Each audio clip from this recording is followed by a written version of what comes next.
Boy, Georgia just schooled Texas again last night. 35-10 was the final. This game was presented to you by Quick Trip. We were there. Star-studded event down in Athens. Man, I met a ton of people last night. It was a great night. I don't want to list everyone because I'll forget a lot of people. Game probably wasn't all that fun to watch for you at home. We gave it 1.5 Chalai, which is probably the best news of Kirby Smart's year. You don't want to be playing a 4.5 Chalai Classic. They already did that earlier in the year when Bama came in there. No, you want one where folks are tuning out and they're moving on to watch Boise State late in the fourth quarter. He loves that team. I've said that like 5 times this year, and I want to reiterate it again because I'm going to play some sound for you in a little while. He loves this team. It's peaking at the right time. That's an added bonus. But there is minimal distraction on that team, minimal off-the-field issues for Georgia and Kirby Smart. Just a bunch of guys, maybe not his most talented roster he's ever had, but it's so obvious. They're all in. They do what they're asked, and they dominated last night. Dominated. It is a classic, what we call a she's all that moment. And if you've never watched the movie, I hate that because I got to go spoiler alert a little bit on you.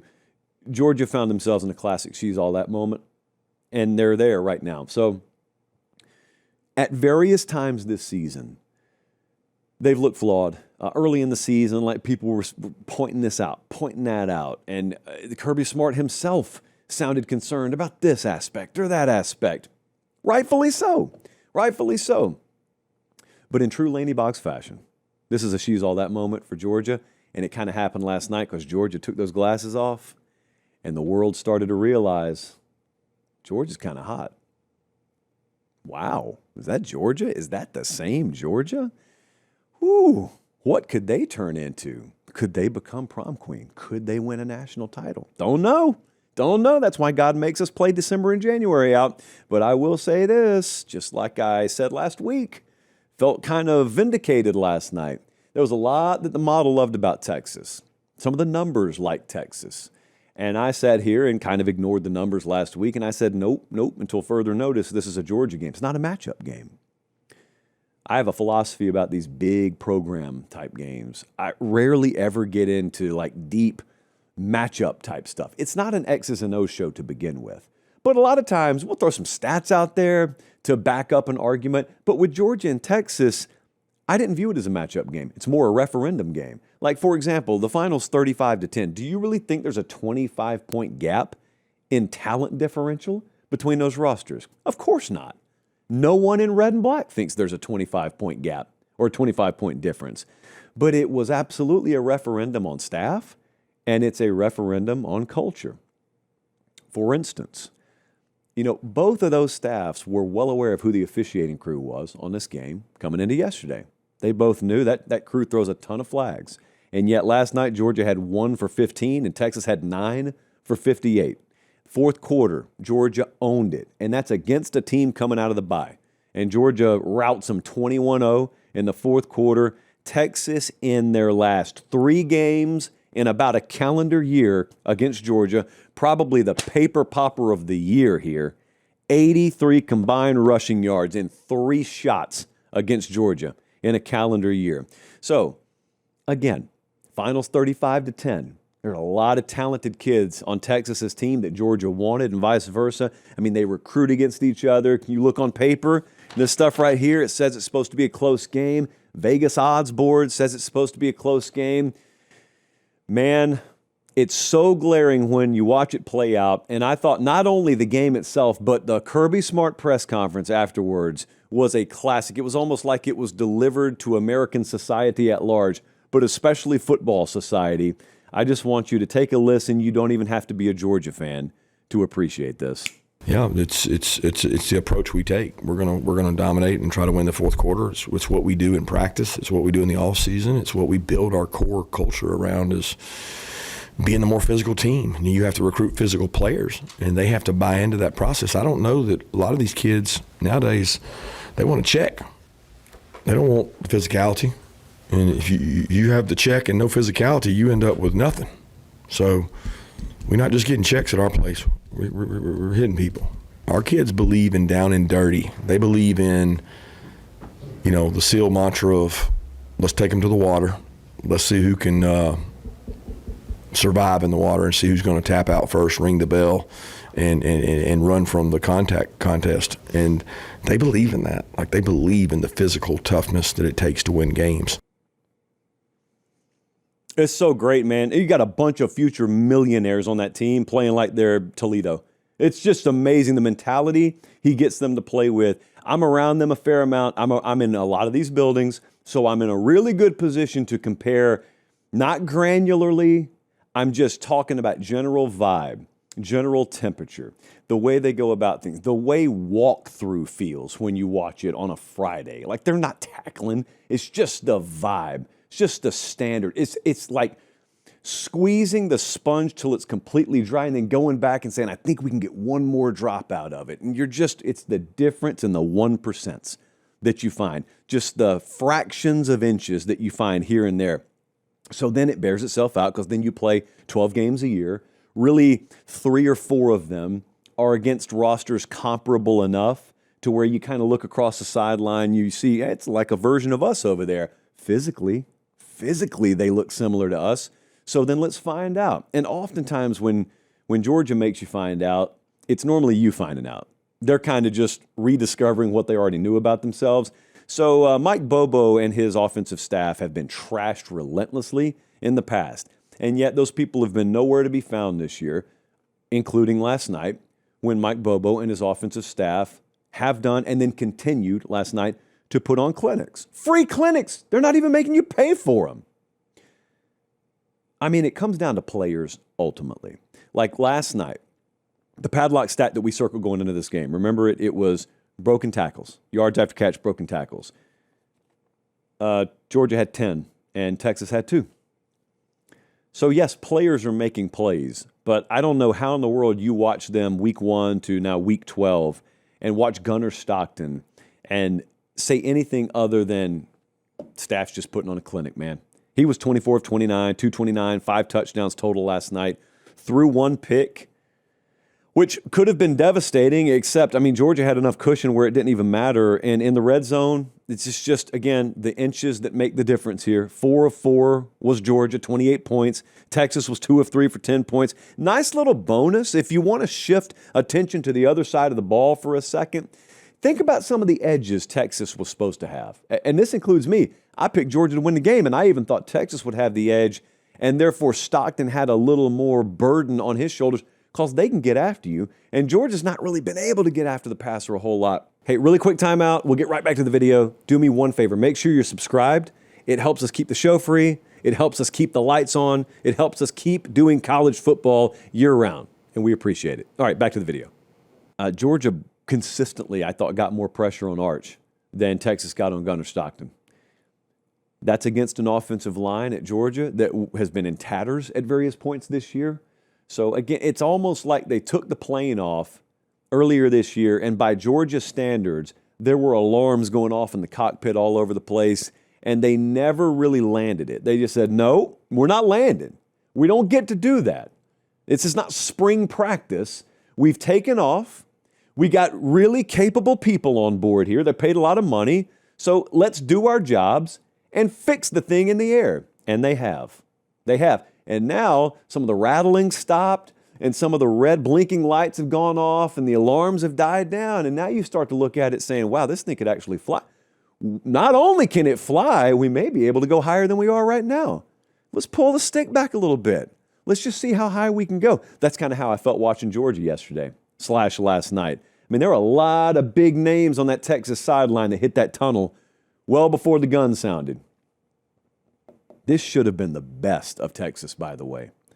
Texas goes into the bye a couple of weeks ago, and they're as hot as they've been at any point offensively this year, and the running back room feels like it's getting as healthy as it's been all year. And what better spot to be in coming out of the bye than going toe-to-toe against the team that humbled you twice last year? You want that. If you're a competitor, you don't want to shy away from that.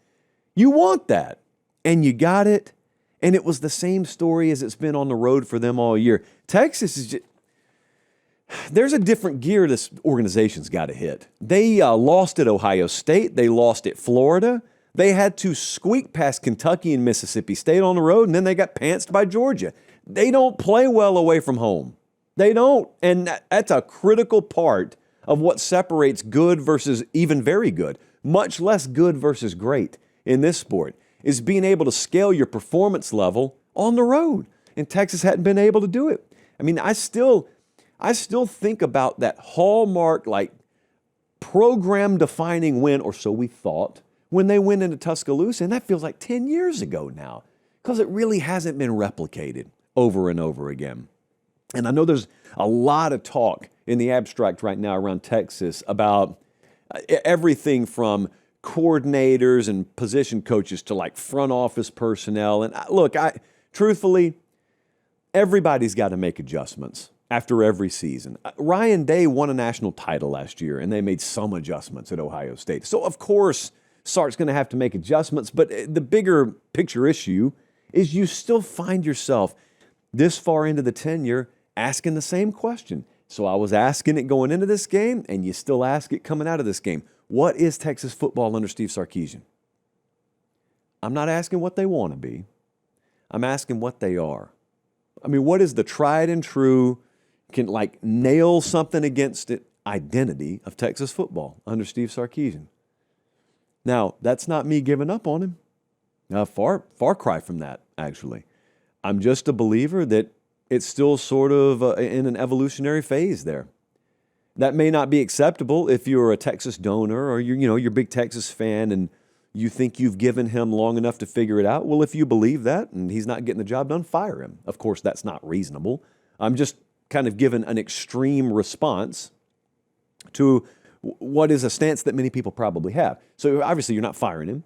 I don't think he's leaving, although crazier things have happened. So if Sark's your guy for the foreseeable future, which I believe he will be, well then it's just up to him to figure it out. Now, what Steve Sarkisian's really good at doing is not panicking, like not freaking out. I always love listening, anytime something goes wrong for Texas, I always love listening to his post-game pressers because he always makes me feel better about what I just watched. And it's never like a smokescreen. It's never gaslighting. He put it the right way last night.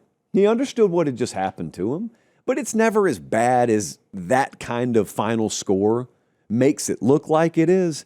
But the thing about it is, this is another opportunity that you probably missed. You went to the playoff last year, and we went out there to Austin. I sat down with him, had him on the show in the spring. What did he say? He said, this is the year we've built towards.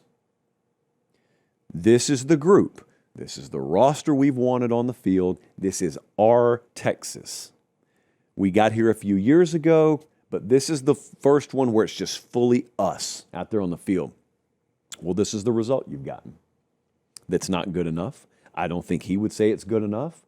So that doesn't mean that you just burn it all down, but it means you still got to keep doing, in the 50,000-foot sense, what Kirby Smart's been doing in the micro sense to his team every week. Georgia never just is what they are. Georgia never just is what they are. They're always building. They're always adjusting. They're always tweaking. They got a building full of the best in the country at what they do, and they are constantly exhausting every resource imaginable, every angle possible to find those extra 1%, those extra fractions of inches here or there. It's how they refound that ground game. It's how 12 weeks in, last night, magically, there's somewhat of a heartbeat of a pass rush on that team. They never just are what they are. It's always very, very commonplace in sports. Once you get halfway in the season, you look at a team or you look at a facet of a team and you say, oh, it kind of is what it is. That's not language that they use there. I mean, I don't imagine them sitting around a staff room on a Monday morning and they couldn't get after the quarterback like they wanted, or they couldn't run it to the right side like they wanted, and they just say, well, we kind of are what we are there. Nope, we're not running a charity here. This is not volunteer work. That's not good enough. To get paid what we get paid, to hold ourselves to the standard we hold ourselves to wear that logo on our chest, that's not good enough. And it hasn't been good enough for them, and it's refreshing to be around, is all I'm saying. To be around a place that holds itself to that kind of standard, doesn't apologize for it, and it's become a little bit more of a rare commodity. Ohio State's the same way when you're up there. It doesn't matter what the rest of the outside world is doing. It doesn't matter which way the rest of the sport's trending. They're just non-negotiables at the University of Georgia, and they never bend on them. Doesn't always mean they're nailing it perfectly. Doesn't always mean they're going to win every game they play, but it's refreshing to be around. Every highly paid staff thinks they are what Georgia is. Every place where they pay a lot of money to win football games thinks they're made of what Georgia's made of. And then they play Georgia. Texas, I promise you, got on a plane in Austin and headed over there and thought they were what Georgia is. They thought they were made of the same thing. They've thought that 3 times. They've probably been wrong about it 3 times. And it's both a compliment to Georgia, and I guess that's a criticism. I don't know. I'm just saying one program is where the other is trying to get. It's an age-old story in this sport. Look, Bama's given Georgia a ton of issues, okay? So it's not like Georgia is without the ability to understand what I'm putting down here. But everything that Bama has been to them, they are to Texas right now. And which is crazy because the way the SEC is working right now, if we got some head-to-heads with Texas and Bama, maybe Texas would own Bama. We're just crazy how the sport works right now.